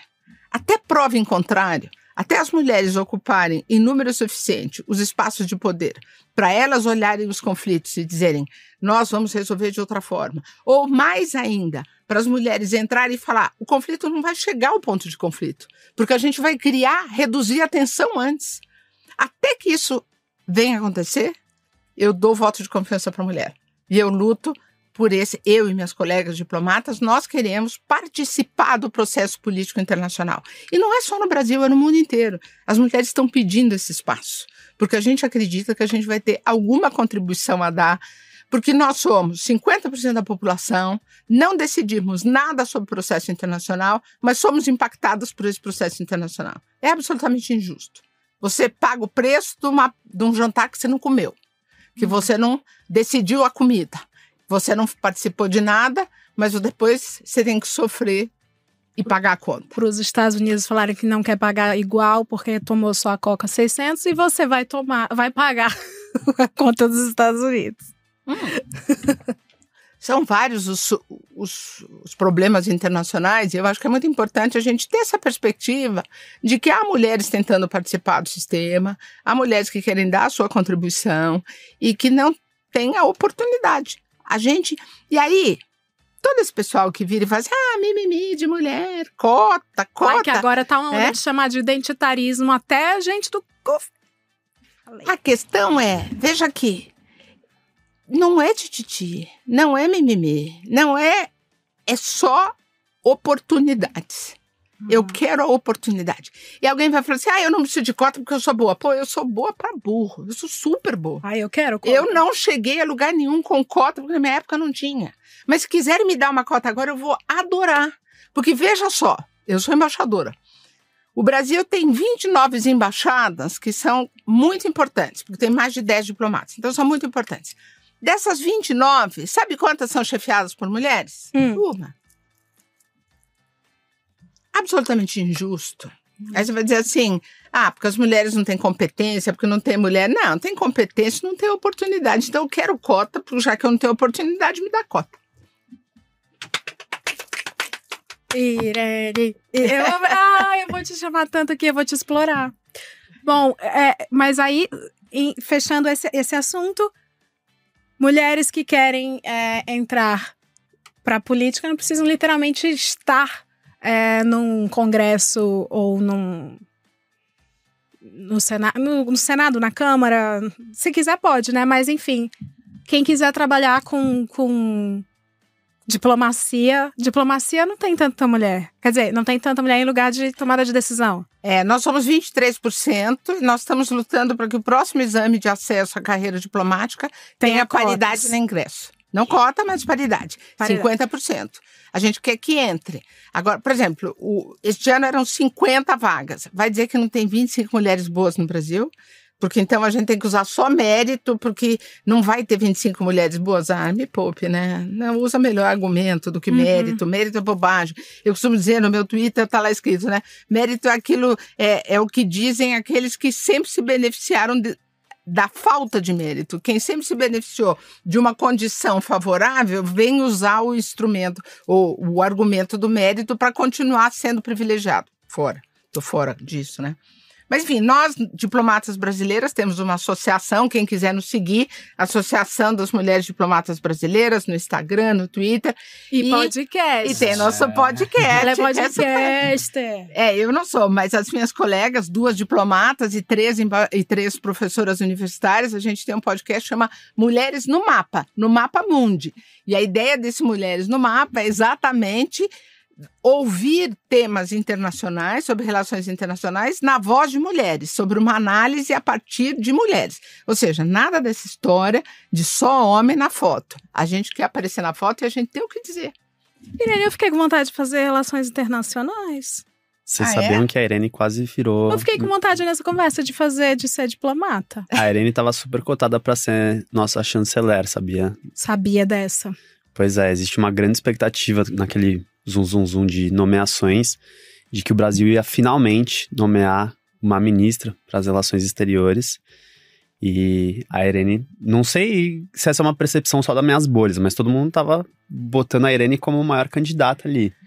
Na verdade, o que a gente fez foi ampliar muito o apoio nas mídias sociais por uma hashtag que era Mulher Chanceler, Chanceler Mulher, Chanceler Ministra das Relações Exteriores. Eu consegui, como eu já tinha mídia social, eu consegui puxar essa hashtag. Jornalistas entraram, o pessoal todo da área de RI entrou. E o meu nome é que tinha divulgação. Então, eu falei com o presidente Lula sobre a necessidade da gente ter uma mulher chanceler neste novo governo. Então, meu nome ficou muito associado. Mas o fato é que eu tenho colegas extraordinários. Então, nós temos um grupo de mulheres que podia efetivamente ter esse lugar. Todo mundo é legal que nem tu? Minhas colegas são top. Você sabe que na minha turma de 10 mulheres, 6 chegaram embaixadora? 10, 60%. É muita mulher boa, não? Muita mulher boa. Muita mulher boa. Eu quero fazer isso aí. Você sabe que eu fiz faculdade, o meu diploma eu perdi, eu fui atrás da faculdade, ela fechou. Então, assim, eu estou na pista, eu vou eu vou ser diplomata. Acho que, se eu não me engano, o concurso pro Itamaraty, né, que é onde nossos diplomatas são formados, ele é o mais difícil do Brasil, né? Não sei se tem alguma carreira mais disputada, né? Mas sabe por que é tão difícil? Porque o número de diplomatas é muito pequeno. É muito difícil entrar, mas é porque o número de diplomatas é muito pequeno. E o que a gente tem que pensar é como é que a gente alarga o número de diplomatas. Porque o Brasil é esse país tão super top que eu mencionei, né? Isso para não falar da nossa riqueza ambiental, do fato da gente contribuir para a segurança alimentar no mundo. Sim. Enfim, o Brasil não pode ter só 50 diplomatas entrando por ano. A gente tem muita coisa para fazer. A gente precisa ocupar esse espaço de uma forma muito mais densa. Então, nós vamos ter mais diplomatas. Aí o pessoal neoliberal, que é contra o Estado, vai falar, não, porque vai aumentar a folha do funcionalismo público. Pô, eu rendo para o meu país muito mais do que eu recebo do meu país. Quer dizer, eu e os meus colegas. Porque a gente cuida dos interesses do Brasil. Nós somos 1.700 diplomatas, um país do tamanho do Brasil. E olha a importância agora, nesse cenário, do que está acontecendo e da diplomacia, né? Como você acabou de falar, existe uma iminência de uma crise interna também. Que seja desencadeada por isso. Então, a gente tem que aumentar o número de diplomatas, a gente tem que trazer mais gente da área de RI para entender. E tem um trabalho, se você me permitir, contar aqui para o nosso pessoal, para a nossa galera, que a gente começou a fazer no escritório, eu trabalho no escritório do Itamaraty aqui em São Paulo. A gente começou a fazer um trabalho super legal. Os nossos alunos, o povo brasileiro não entende muito do sistema internacional, tá? E como é que ele vai passar a entender? Se ele aprender isso na escola. Tem que começar a partir da escola. Boa. Os meninos e meninas que estudam nos colégios de elite, nos colégios internacionais, no colégio de quem pode pagar muito, eles fazem uma coisa que se chama simulação da ONU. É como se fosse um teatro da ONU. São os meninos, né, que faz de conta que é delegado do Brasil, representante da Rússia, representante dos Estados Unidos, e eles debatem temas internacionais. Isso é uma metodologia de aprender temas internacionais e de ganhar competências de negociação. Quando cheguei aqui no Brasil, depois de vindo do exterior, me chamaram um dia para ir numa escola aqui onde eles estavam fazendo isso. Eu falei, gente, que bárbaro, eu nunca fiz simulação da ONU, só fui de verdade para a ONU. Só isso, bobagem. Eu só fui de verdade. Mas enfim, eu achei super legal. Eu falei, como é que esse negócio chega na escola pública? Não chega. Não chega. Eu falei, como não chega? Não chega, eu estou falando de 2017. Teve algumas iniciativas assim, meio top. Eu falei, vai ter. Teve. Nós instalamos, nós desenvolvemos um projeto no escritório, onde eu atuo, eu e os estagiários de relações internacionais que trabalham com a gente, meus colegas diplomatas, e nós, durante 4 meses, eu fui dar aula numa escola pública aqui de São Paulo. E a gente desenvolveu essa metodologia, a gente levou para várias escolas, e a gente já alcançou, enfim, só que alcançamos mais em torno de 15 escolas. 15 escolas é nada. São Paulo tem 5.000, São Paulo Estado. Mas essa metodologia se mostrou boa. Então, a gente está levando o sistema internacional para os meninos e meninas da escola pública, que legal! E eu estou super feliz, porque a gente quase conseguiu que o governo do estado de São Paulo, que a Secretaria de Educação, confirmasse isso no programa de todas as escolas do estado de São Paulo. Quase, a gente bateu na trave. Mas segunda-feira, enfim, a gente aqui ainda está em trânsito. Eu ainda estou negociando, vou lá bater. Quem for amigo do secretário de Educação, bate lá na porta dele e fala, pô, secretário, ajuda aí, né? Piloto São Paulo, mas a ideia é expandir, escalar eu quero fazer esse São Paulo, que é a minha área. Esse São Paulo é muito grande, havendo sucesso. É o maior sistema educacional do mundo, do estado. A maior rede de ensino público do mundo. Então, se a gente conseguir levar isso para todas as escolas, para os meninos e meninas poderem fazer de conta que eles são árabes, judeus, brasileiros, norte-americanos. Aí ele vai falar, imagine que eu sou representante do Irã contra as liberdades, a Irã, enfim, deixa eu do... ai, meu Deus, Afeganistão. Afeganistão, absolutamente, eu também, mas enfim, Afeganistão, uma linha completamente contra as mulheres, e eu sou uma aluna de escola e sou absolutamente feminista, e eu vou ter que representar o Afeganistão, e eu vou ter que fazer um discurso contra a liberdade das mulheres. É um exercício de alteridade muito legal. É muito legal. Se você consegue fazer isso, você consegue olhar o outro, você consegue pensar como é que o outro reage diante de condições diferentes. Então, eu estou muito... Enfim, quando vocês ouvirem falar, Monoen Eresse, modelo ONU para o ensino médio, para a gente levar para todas as escolas do estado de São Paulo, eu vou torcer, eu estou trabalhando muito para a gente conseguir isso em 2025. Você sabe que eu estou perguntando sobre escalar para outros estados, porque tem muita gente de SEDUC de outros estados que assiste a gente. Então, se você estiver interessado, como que faz? Eu sou da secretaria, eu sou o Renan Ferreirinha, estou no Rio de Janeiro. Eu quero fazer. Como que faz? É um modelo que importa? Você tem que primeiro dar certo aqui, né? Esse lab aí. Porque, veja só, outro dia eu tive uma reunião com o pessoal da Universidade Federal de Goiás. O curso de RI da faculdade em Goiânia, eles vieram pedir para a gente toda a tecnologia de como fazer isso lá. Então, eles vão começar a fazer lá. Legal. Então, legal. a gente transfere tecnologia. A gente tem um modelo que funcionou bem e a gente transfere. Só que aí eles vão ter que negociar lá com as autoridades de educação, eles vão ter que negociar. Aqui, a gente já tem o nosso espaço de negociação, mas o modelo existe e é bom. Eu sei que no estado do Ceará eles estão fazendo. Eu ia falar disso, é o meu estado.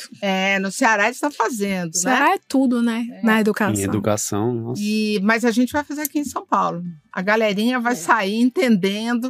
E uma diretora de escola me falou uma coisa tão legal. Ela falou assim, embaixadora, eu nunca vi em 4 meses os meninos aprenderem tão rapidamente um tema.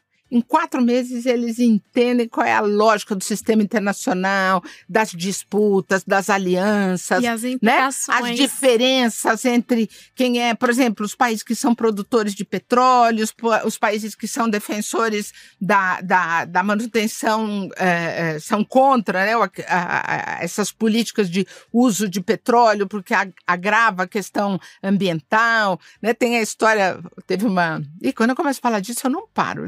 Eu amo, eu estou amando. Eu vou até comer uma Carolina aqui. Caroline, se você não comeu uma Carolina, hein? Tem uma história tão legal. A gente estava discutindo, num debate de uma escola, a gente estava discutindo aquecimento global.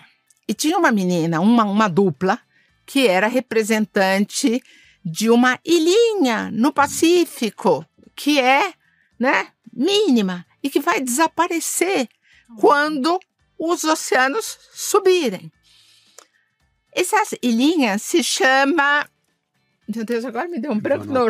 Não. Kiribati.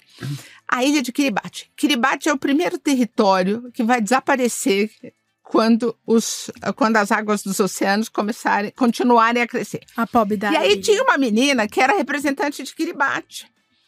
Foi tão legal, porque ela defendeu, né, a luta contra o aquecimento global, se batia com os produtores de petróleo, dizendo que não, de jeito nenhum, tem que ter energia limpa, papapá. E aí depois, quando a gente foi fazer a avaliação da experiência, né, desse processo todo, ela virou assim, olha, o que eu mais gostei desse processo foi que eu entendi a importância do aquecimento global. E não só eu aprendi, mas toda a minha família. E todos nós passamos a ter outra relação com a questão ambiental. Eu achei aquilo genial, né? Genial. Então é isso, a gente tem que trazer os temas internacionais para o dia a dia das pessoas. E esse mecanismo das simulações permite isso. A gente falou aqui com a Irene sobre a profissão dela, mas, Vitor, né, você tem lido bastante. Quando eu falo contigo, tu tá sempre estudando o momento. Como é que tá sendo a rotina também como comentarista de guerra? Nossa, frenética. E eu acho que assim, né, desde a guerra na Ucrânia, a gente tem uma velocidade de informação em torno desses conflitos dessa magnitude que até então isso não existia. Então são guerras que são transmitidas em tempo real. E existe também uma guerra fora do campo de batalha, que é a guerra de narrativas.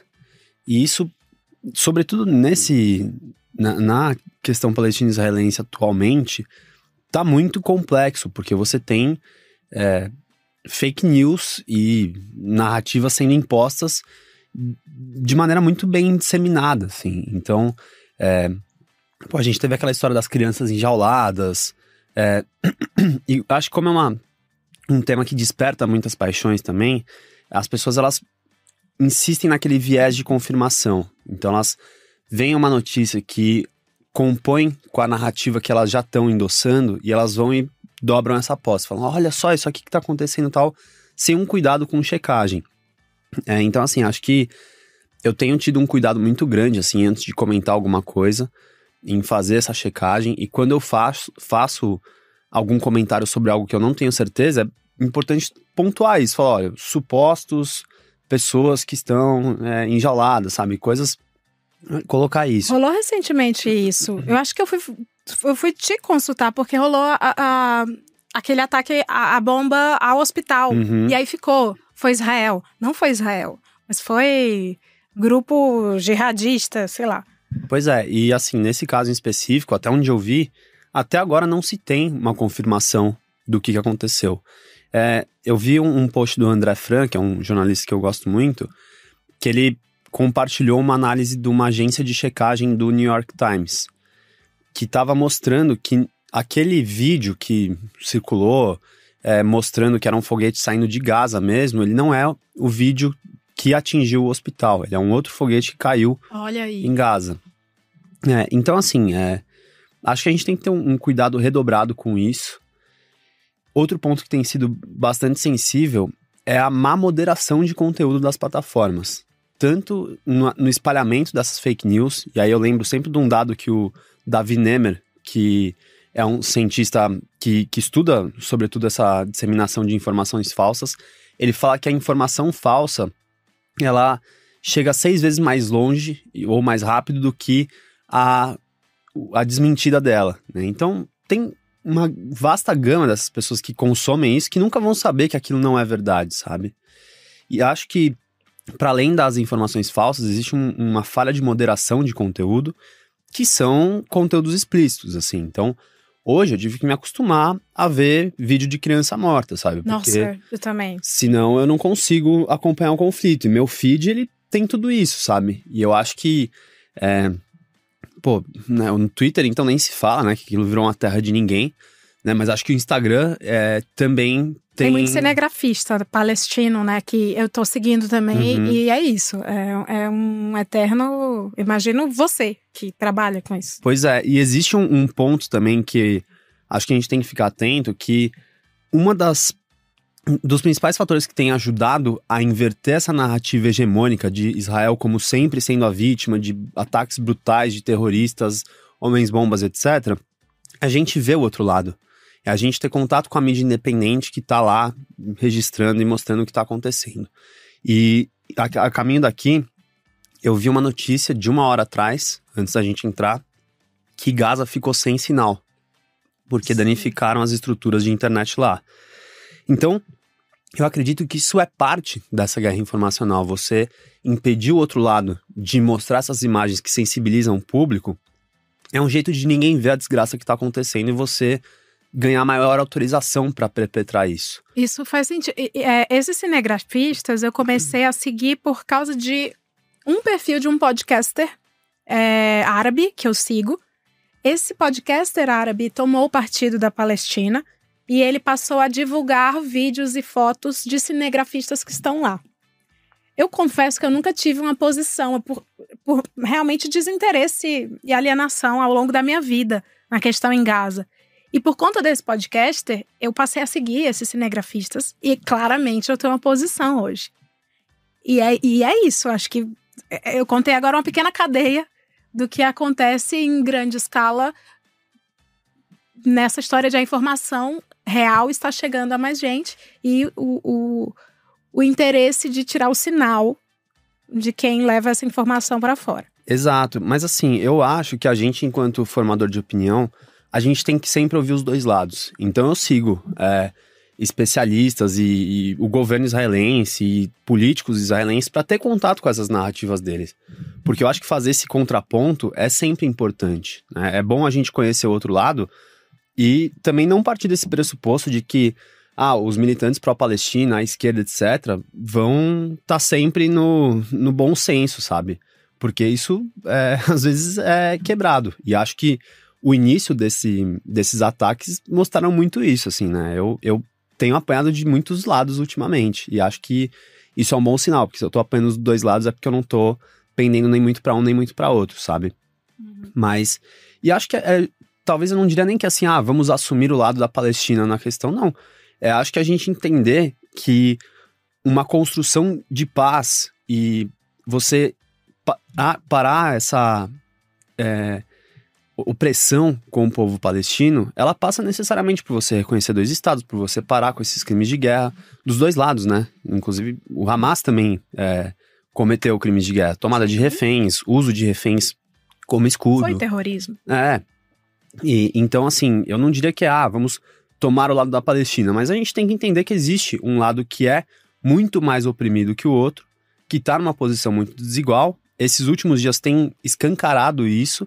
Então, e pensando a longo prazo na construção de paz, isso precisa ser interrompido, né? A gente precisa, analisando todo o processo que a gente escolheu aqui, é isso, parar com o processo de anexação de terra, reconhecer os dois estados, você parar com a política de apartheid, e só assim eu vejo algum horizonte possível, né? Porque se a gente cessar os ânimos agora desse conflito, né? Acho que existe um imaginário de que se a gente construir um processo de paz e voltar ao que era antes, a gente volta para a paz. Não. Se a gente voltar ao que era antes, a gente volta para um sistema de apartheid, de opressão, que não gera uma paz duradoura.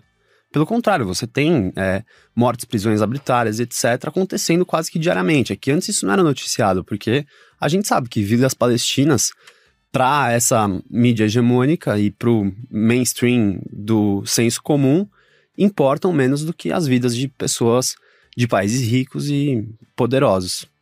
Muito bem. E quem vai pagar? Vai ter crime de guerra? Março, você falou mais cedo comigo, o Putin recebeu um mandado de prisão do Tribunal Penal. Funciona? O Tribunal Penal tem respeito? E outra pergunta também em cima disso. Vislumbra-se alguma punição para o que está acontecendo agora? Para quem? Vai ser preciso ver como é que esse processo vai se desenvolver, porque a história conta de novo, né? A vitória do caçador. A vitória, quem ganhar a guerra vai dizer quem é culpado e quem é quem é a vítima, quem é o mal da foto.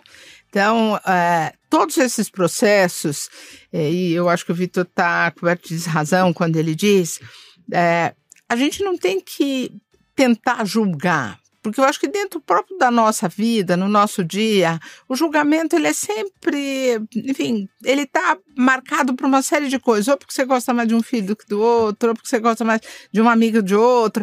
A gente nunca consegue ser absolutamente isento nos julgamentos. Então, o julgamento, ele vai ser feito pelo quem ganhar a história, e o que a gente tem que, como pessoas que estão de fora, olhar qual vai ser o efeito menos pernicioso para o seguinte dia da história. Porque uma das coisas interessantes o perdedor de hoje vai se tornar aquele que amanhã vai tentar recompor a posição para virar vencedor. Uhum. Então, se a gente faz um desequilíbrio muito grande entre perdedor e ganhador, esse perdedor que ficou com uma conta muito grande para pagar, ele vai querer acertar essas contas. Então, a gente tem que trabalhar um espaço de... veja só, outro dia eu conversei com uma mulher absolutamente extraordinária, além de linda. Ela é de Ruanda, ela é Tutsi. Ruanda foi onde houve aquele gigantesco genocídio de pessoas mortas em pouquíssimo tempo, e ela veio ao Brasil para fazer oficina sobre construção da paz, sobre perdão, sobre a verdade recomposta, o perdão assumido e vamos passar por cima disso, pacificado entre as partes. Então, o trabalho que ela veio contar, que eles fazem por intermédio de exercícios, na verdade, por meio da arte, como é que eles fazem o que a gente chama de reconciliação. A reconciliação é talvez o grande espaço de atuação para quem não está no centro da guerra. Eu não tenho que julgar quem está certo e quem está errado. Eu tenho que acabar com o conflito e tenho que criar condições para uma reconciliação que torne um novo conflito muito pouco provável ou que demore muito mais tempo. E aí, mais um elemento interessante, que hoje nós já temos análises que mostram que processos de solução de conflito, no qual as mulheres participam, tendem a durar mais tempo e ter melhores resultados. Então, reiterando a minha tese aí de que a gente tem que trazer a mulher para esse processo de reconciliação e tem que... Vejam, não é trazer a mulher, é ampliar os atores que fazem parte. E como as mulheres estão fora, mas também estão fora os indígenas, também estão fora os negros, também estão fora as pessoas que são PCDs. Nós, nesse processo que a gente fez de levar simulações para as escolas, nós fizemos um trabalho genial. Nós fizemos talvez a primeira simulação no Brasil com surdos. Surdos de uma escola aqui de São Paulo. Ficaram durante 4 meses aprendendo sobre o sistema internacional e eles fizeram uma simulação toda em libras. Foi uma emoção. E eu não conheço nenhum... Olha, eu tenho 39 anos de carreira. Eu não conheço nenhum surdo que seja diplomata. O que faz com que, ao nascer surdo, tem um espaço do mundo que está negado para você, que é a política internacional. Então, isso é que a gente não pode. Quando eu falo trazer mulheres para os processos, eu estou falando, vamos trazer quem está fora, porque a visão de todos nós, a participação de todos nós, é o que talvez produza um resultado mais equilibrado. Estou emocionada. Nossa. Estou um pouco emocionada. Ai, eu estou muito emocionada. Querida. A gente bom, eu estava falando sobre responsabilização da guerra, mas eu acho que é um bom gancho para a gente chegar... Eu acho que você acabou falando sobre isso, sobre reconciliação. Você falou sobre reconciliação num pós-genocídio em Ruanda e tal, mas existe um departamento na política internacional que lide com reconciliação entre... Existe uma prática internacional. Existe uma prática internacional que, em inglês, Truth and Reconciliation Commissions, comissões de verdade e reconciliação. Que legal. Elas aconteceram em vários países que passaram por processos bastante difíceis. Por exemplo, houve uma comissão de reconciliação, de verdade e reconciliação no Chile, e essa comissão virou padrão para o mundo inteiro. Na África do Sul, onde eu servi, eu trabalhei na Embaixada do Brasil na África do Sul, depois do fim do regime do apartheid, o governo de maioria negra instalou uma comissão de paz, uma comissão de verdade e reconciliação. E o que é uma comissão de verdade e reconciliação? Eu assisti isso na África do Sul. É aquele que perpetrou um ato de terrorismo, ou um terrorismo de Estado, ou um terrorismo de grupos terroristas, né? De que o ANC, que hoje é governo, foi grupo terrorista. O Mandela era considerado um terrorista, estava na prisão. Então, o perpetrador vem diante de um público, inclusive das vítimas, e diz, é verdade, eu fiz isso.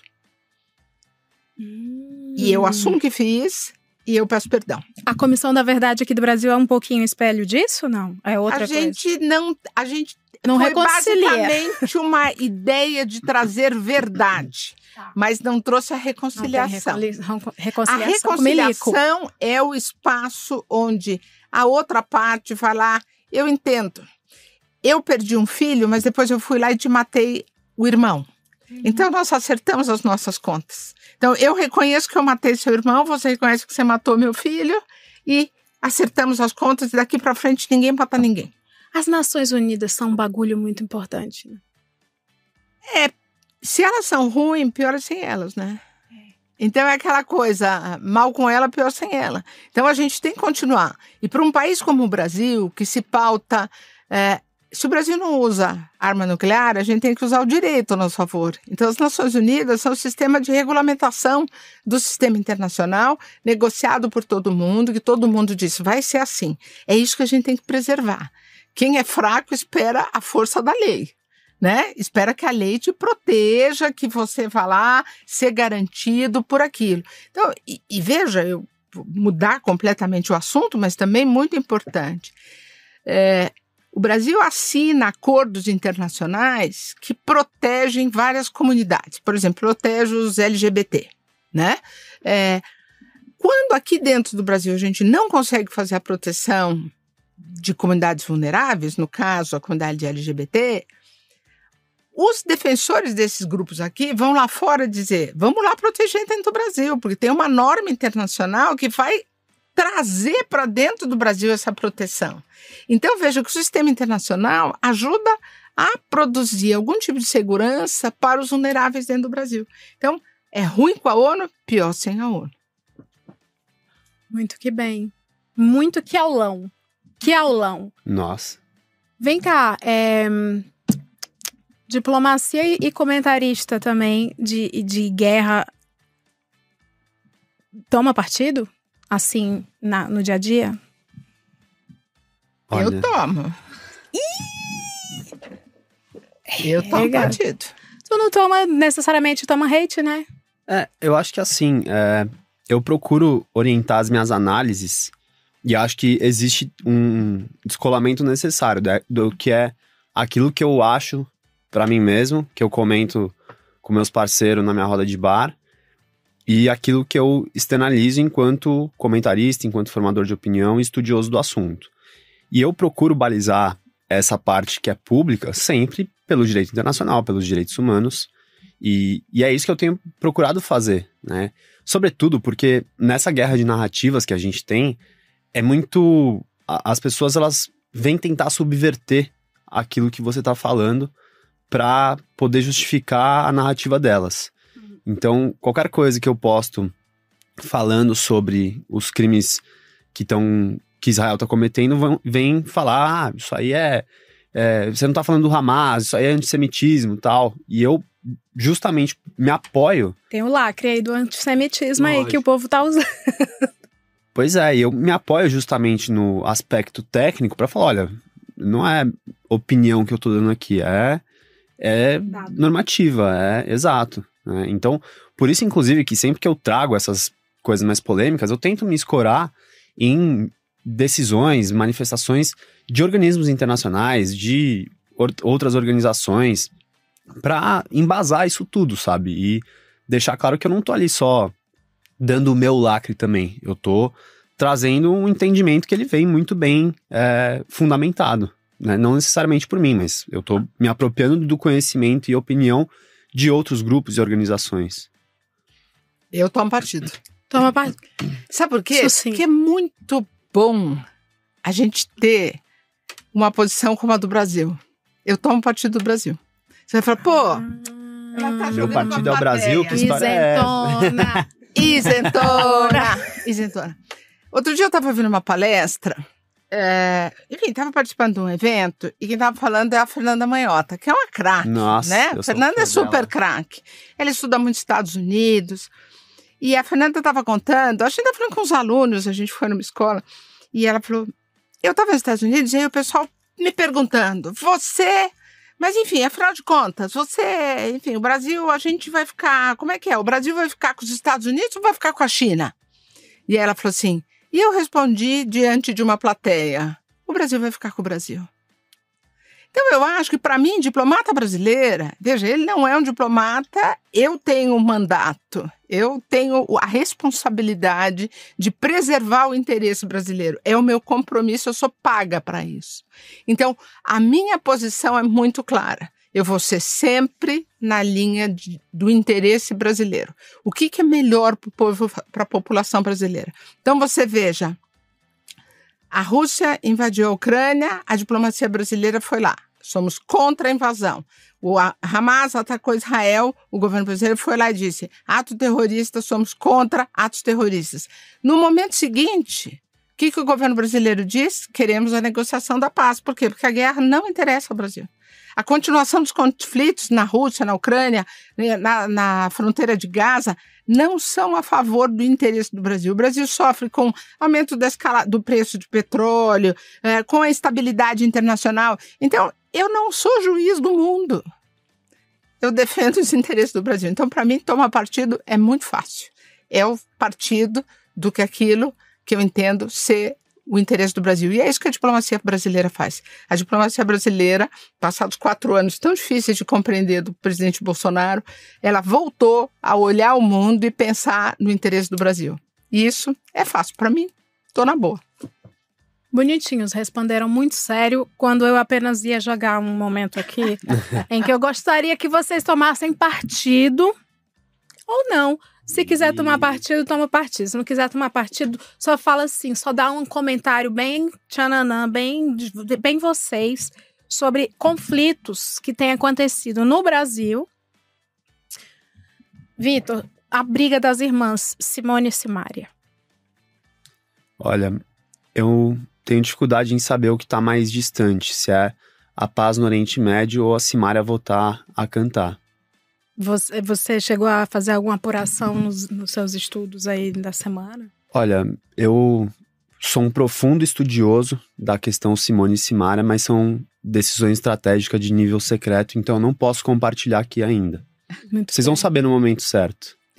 Darei sinais. Não, darei sinais. Irene, vem cá, a questão do conflito.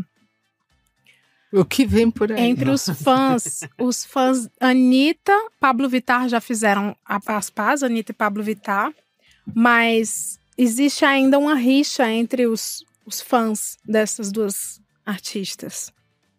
Como você gerenciaria?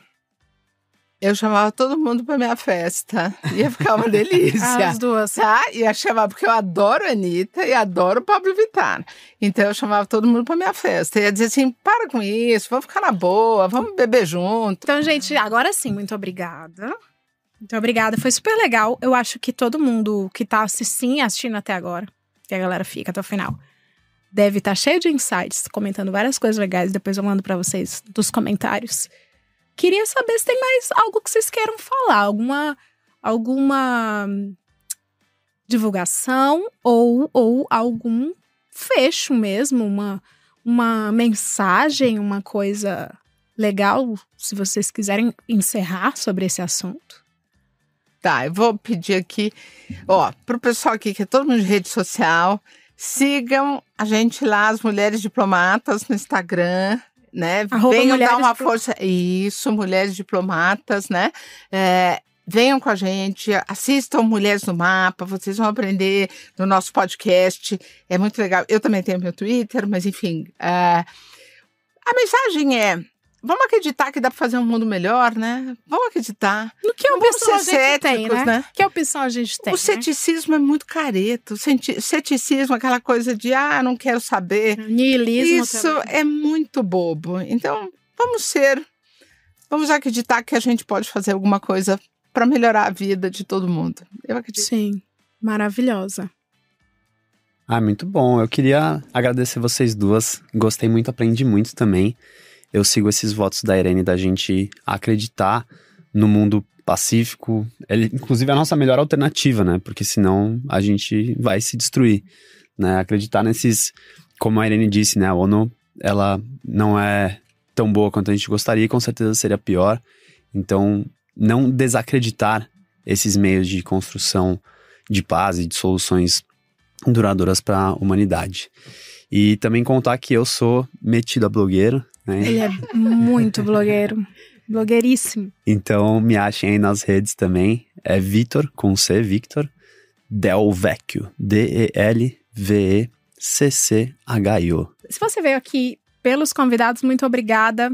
Muito obrigada por ter ficado, foi super legal o interesse de vocês, o tempo de vocês. Eu sou a Leila Germano em todas as redes sociais. A gente pede mais uma vez que você divulgue esse podcast para que mais pessoas, né, sejam impactadas, inclusive com essa parte que a gente falou aqui sobre o pós-guerra, Mas não esse pós-guerra período da humanidade, mas o que vem aí, como isso impacta a gente. Até o próximo programa. Não vai ter Bom Dia do Mal, porque o tema já foi denso. Até o próximo programa. Tchau, tchau. Bom dia!